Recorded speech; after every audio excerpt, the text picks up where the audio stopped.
Wow.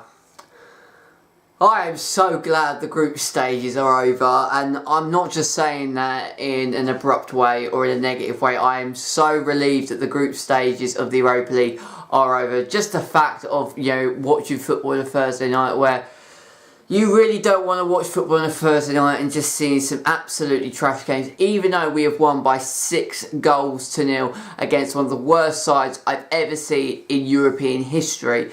It's just nice that the Europa League is going to be having a couple of months off, and hopefully the knockout stages will produce a bit more competitive games, some more tough games to watch really from an Arsenal perspective, and the competition is going to get a little bit more tougher as we enter the knockout stages. But we have done the job tonight, and it was far too easy in the end for the Gunners. Welcome back to Analysing Arsenal. It's been a while since we've done an Analysing Arsenal, a strange Analysing Arsenal for what happened at the weekend. Obviously, on Saturday, Arsenal played Manchester United, absolutely huge game, and because I was going out and had my night out, I gave you guys an Analysing Arsenal previewing the game, not reviewing the game as I normally do.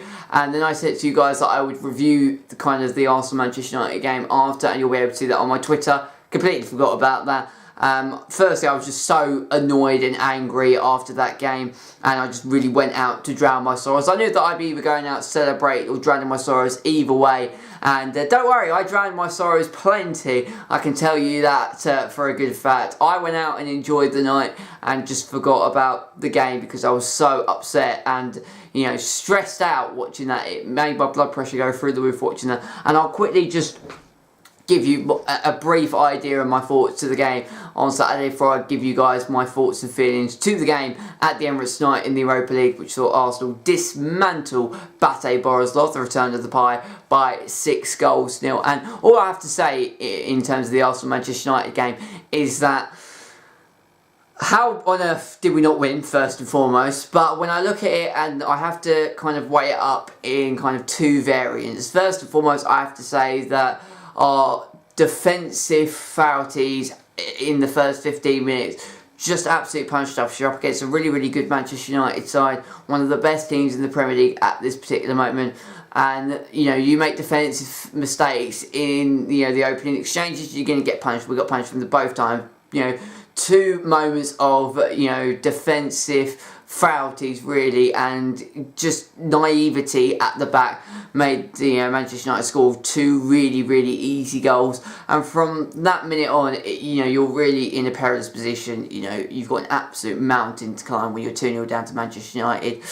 But you have to credit Arsenal and praise their attacking credentials because, we had 33 shots, 70% possession. David De Gea is an alien. He just is. He's absolutely insane. And we had chance after chance after chance. And you have to praise the character and spirit that Arsenal showed to try and get back into that game. But in the end, Manchester United was so clinical and so crucial and took their chances when they got them. They didn't have many chances. When they did, they took them and they executed them. They stuck to a game plan. They executed that game plan superbly and got themselves 3 points at the end. There was not really much more to it.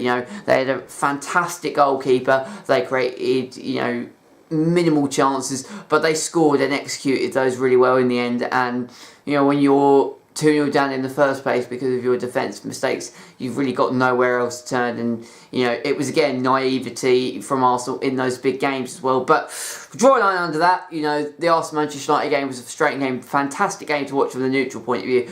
But I was certainly stewing in my own senses watching that game at the pub. So tonight's game really was a strange game, and a lot of these Europa League games so far have been very, very, very, very strange indeed, because we started our Europa League encounter against Cologne, actually a very, very good game in truth. We started in the worst possible way, conceded an absolute world-class goal, but then just turning on our quality and dispatching Cologne rather easily. The Bate Borisov game on match day 2 was a very, very weird game. We were 3-0 up. Bate Borisov got back into the game. We then made it 4-1. And then in the last 15 minutes, it looked like they were going to come back and really put on a fantastic display, if I'm being perfectly honest. And it looked like that they were going to, salvage an incomparable comeback, if I'm being perfectly honest. But they didn't. We held on and we got ourselves 6 points out of 6. So we played 2 absolutely dire games against Red Star Belgrade. The 1-0 win that we got in the 80th minute courtesy of Olivier Giroud, it was a horrible game to watch. And the 0-0 game, which I actually thought was not too bad of a game, I thought it was actually rather more exciting, but still it wasn't great, but it was much better than the 1-0 win that we got. But we only managed to get ourselves a 0-0 draw. We couldn't manage to break down Red Star Belgrade, and then we went to Cologne away from home and just created chance after chance after chance. It was a horrendous game to watch from a neutral point of view. Cologne get a very questionable decision, a conscientious penalty that just wasn't a penalty, and they get themselves a goal and they hold on to a 1-0 win despite us creating many chances. But because of results elsewhere, we'd already won the group going into this. We were on 12 points out of a possible 15 going into this game. We could potentially take on 13 points out of a possible 18, dropping 3 points and another 2, drawing to Red Star Belgrade. So there wasn't really any incentive. Obviously, Bate Borisov had to win this game to have any sort of chance of getting into the round of 32, and even then the result had to go their way against Red Star Belgrade against Cologne. I've said against twice, but against Red Star Belgrade and Cologne, they had to hope that the result favoured them, and they had to beat us. And what happens going into the game is that Arsenal absolutely steamrolled them. We played some blinding stuff, and the team selection today, Arsene Wenger picked a very strong team, and I'm surprised with that because I thought he was going to put out the weakest side of the week. You know, just put a whole mixture of youth players, rest all of, the big players, because what Arsene Wenger's done in this competition so far is that he's played a mixture of youth and experience of the likes of Wilshere, Welbeck, Walcott. I didn't think we were going to have any sort of chance in that starting 11 tonight, but he switched to a back four. It was a 4-3-3 that he played tonight. Welbeck played, Giroud played, Walcott played, Wilshere played, he played El Neni, he played Chambers, Reece Nelson and Maitland-Niles did feature. But Ospina played, Callum Chambers got back into the side, as did Holding. So it was a mixture of youth, but it also had that experience in there as well. And when you think, the job is done, you've won the group, Arsenal, whatever happens tonight, even if we lost, 8-0, 8-0, 10-0, if we got absolutely slaughtered tonight, we still won the group. There was going to be no changes to that outcome whatsoever. And you could tell that when you look at the Emirates tonight, there was just under 40,000. I think it probably was the lowest ever crowd that's ever attended the Emirates. And you can't really blame the Arsenal fans. It's Thursday night. It's absolutely cold and horrible out there. The game's already done. It was basically just a friendly in terms of the context for Arsenal tonight, because the job was already done, and our position in where we were in the group was not going to change no matter what happened tonight. But credit to the boys, because they put in an absolutely tremendous performance. They played really well. I mean, Bate Borisov are a very bad side, and I don't mean to disrespect them, but they are a horrendous side. They are absolutely horrendous. They had nothing. There was nothing in their squad. There was no enthusiasm. There was no drive. There was no hunger. There was no desire. All of the things that you've heard of Arsenal many times on this channel and in this series. You could say the same for Bate Borisov, and if I was a Bate Borisov fan doing analysing Bate Borisov, that doesn't really work. I'm trying to think of because of Bate Borisov, some kind of series title that has be at the start that is related to them. But if I was a Bate Borisov fan tonight, I'd be absolutely stewing. I'd be making the biggest rant video you could imagine. Because Bate Borisov had to show something, and they had to put 110% in it to try and beat Arsenal, and then hope that the result favoured them. I mean, they're in the Europa League. This is their European competition. It's their Champions League, and they showed nothing. There was nothing in that Bate Borisov slide that just gave any Bate Borisov fan any sort of encouragement or any sort of hope that they were going to take this opportunity and turn it into a result that would go their way. There was none of that. And Arsenal's quality was just too much, and they absolutely ripped Bate Borisov to shreds. First goal comes in very easy play in. It starts as it goes from Mohamed El Neni, chips the ball in, goes to Walcott. Walcott then is brought down, and I thought it was a penalty. I was screaming at the telly first and foremost, thinking it was a penalty, but it fell back to Chambers, who just smashed it, lashed it into the bottom left-hand corner. An absolutely ridiculous goal and a fantastic goal. Really world-class strike. So that you'd see maybe Morata or a Harry Kane or an Aguero do. And yeah, credit cap to Mathieu Debuchy, not Callum Chambers. Mathieu Debuchy scored the first goal, and it was an absolutely fantastic goal from Mathieu Debuchy, who has been an outsider really for Arsenal. You know, he came in into 2014, 2015, and we thought he was going to be the next big right back, but then Hector Bellerin, you know, came up the ranks and has established himself as first team regular, and Mathieu Debuchy's not really had a look in really, and I'm pretty sure I thought that, you know, Arsene Wenger was going to sell him, but he hasn't. He's returned to Arsenal, and he's had a couple of loan spells here and there, but scores an absolutely ridiculous goal. And then from then on, Peter Walcott gets a second goal. Really, really good chance. Just a lovely little bit of play. Danny Welbeck down the right hand side, then tries to pull it back. It then falls to a Bate Borisov defender. He then gets a touch on it. It falls right back to Walcott. Walcott is in the line of sight, in the edge of the box, and just curls it in for 2-0. And then Jack Wilshere gets the third goal just before half time. An absolutely ridiculous strike, really, really good goal, and it's so good to see Jack Wilshere not just back in the side for an Arsenal perspective, but scoring goals. And you know, he scores lots of goals here and there, and you know, he used to be an absolute goal machine and used to be an assister, a goal poacher. And you know, when you've got Jack Wilshere in the side and he's on top form, he's gonna consistently get you goals, and you know, he can win you a game on his own. You know, when he's on top of his form, he wins the ball back in midfield. He just makes things happen. He gets things going. You know, his interchaining, his use of the ball when he's in the channels, and his sort of how he plays 1-2 touches with his teammates, and his overall finish is very, very good. And he showed that you know, tonight absolutely perfectly. And then in the second half, things just went from bad to worse for Bate Borisov, because an own goal went in courtesy of Polakov in the 51st minute. Can't really pronounce the name, I've absolutely butchered his name, but he scores an own goal, and then Olivier Giroud with a penalty to make it 5-0.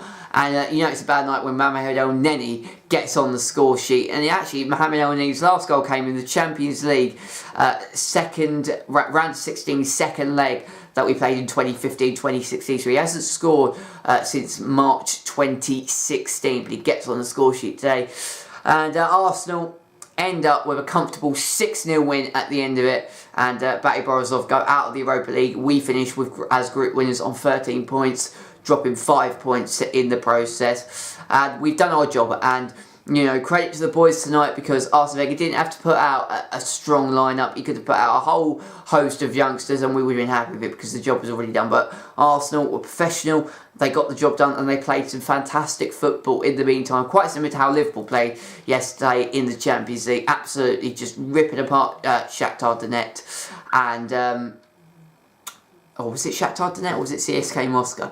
See, I'm pretty sure Liverpool, who did Liverpool play last night? They played Spartak Moscow, sorry, not Shakhtar Donetsk. Shakhtar Donetsk beat Manchester City. I thought that was wrong when I said that. I was like, I'm pretty sure they played Spartak Moscow, and Liverpool absolutely ripped them to shreds. And yeah, it was just a really, really easy day at the office for Arsenal, and it was just one of the most easiest European wins you're going to see, you know, as an Arsenal fan for many years come and many years before either. You know, it was a very, very easy night, and we go into the draw, into the round of 32 Europa League draw as group winners. We are in the first seed, which means we cannot play any Champions League team that has been knocked out of the Champions League that moves its way into the Europa League. We cannot face any one of those teams in the round of 32, so we're probably going to get a fairly easy opponent.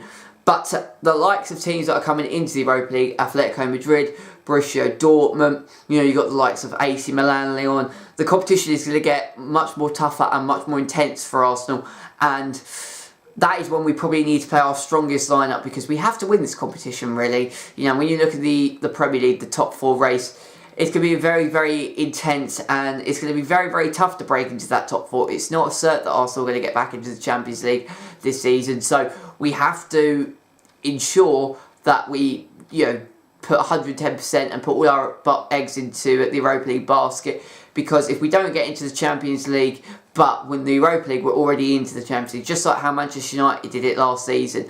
And it would be great to get a European trophy for Arsenal. You know, we haven't won a European trophy for a long, long time, and as we progress into those later rounds, hopefully we'll get through the round of 32, and I have no doubt that we should get through the round of 32 in the Europa League quite easily. You know, I think we're going to get matched up against a fairly easy team And Arsene Wenger again can play a mixture of youth and experience. But when we come up against, you know, the Dortmunds, the Lyons, the Atletico Madrids, if we do, you know, we're going to have to play our strongest side to match them. Because if we play, you know, this team that we're playing right now, we might get a lucky result. Maybe we might get you know, not really a comfortable win, but we might get you know, edge a 1-0 win against these big sides if we play a mixture of, you know, youth and experience. But the likelihood is that if we come up against one of these big teams in the Europa League and play our team of you know, experience and youth, we're going to get absolutely ripped to shreds, you know. So we need to put out our strongest side, as it might be our only avenue into the Champions League next season. And Arsenal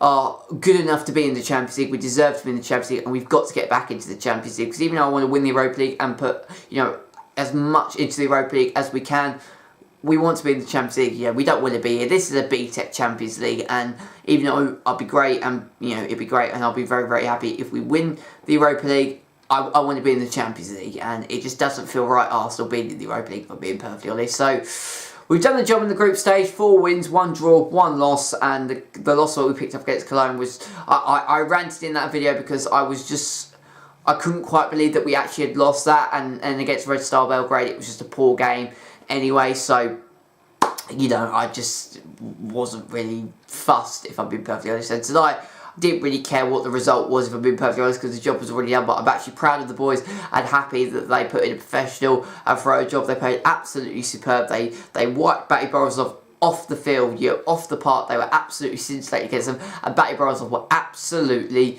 awful from start to finish. So there was not one positive that you could take out that Bate Borisov performance, and they go out the Europa League with just their head held low, if we're being perfectly honest, because they were absolutely shocking in this game tonight. If they were in the Champions League up against, you know, the Liverpools, the Manchester Cities, the Manchester Uniteds, or even the Chelsea for that matter, they wouldn't have been beaten 6-0. They probably would have been beaten 9-10-0.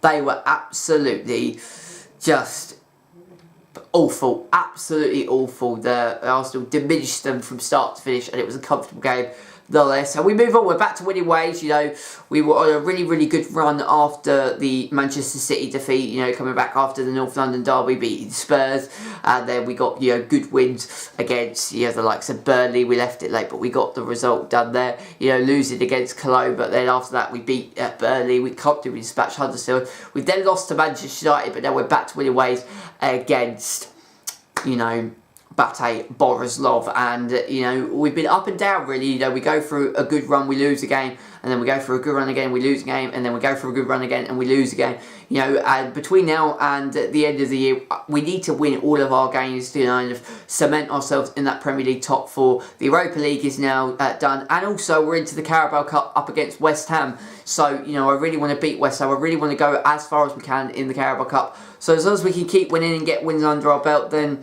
we're going to be, you know, very, very happy. And tonight I really don't have much more to say other than I'm glad that the Europa League is over. I'd be interested to see who we get in the draw, and hopefully the competition intensifies and gets a little bit more excited as we enter the knockout stages, which I very much believe that it will. We are going to leave Analysing Arsenal there for you guys today. I really hope you've enjoyed this video, and glad to see Analysing Arsenal back on my channel, and we are back to doing actually reviews, not previews. Please make sure to leave a like, subscribe to the channel if you are new around here, and we move on to St Mary's on Sunday as we play Southampton. I will rejoin you for that, and also we have the Manchester derby, which is going to be very, very exciting, and the Merseyside derby, as well as also Chelsea play West Ham, and then we play West Ham 3 days later before playing them again in the Carabao Cup. And also we've got Liverpool just before Christmas over the horizon as well. So exciting times for an Arsenal fan, and plenty of games coming that I can analyse on this Analysing Arsenal series. This is DJ Bagpuss signing out,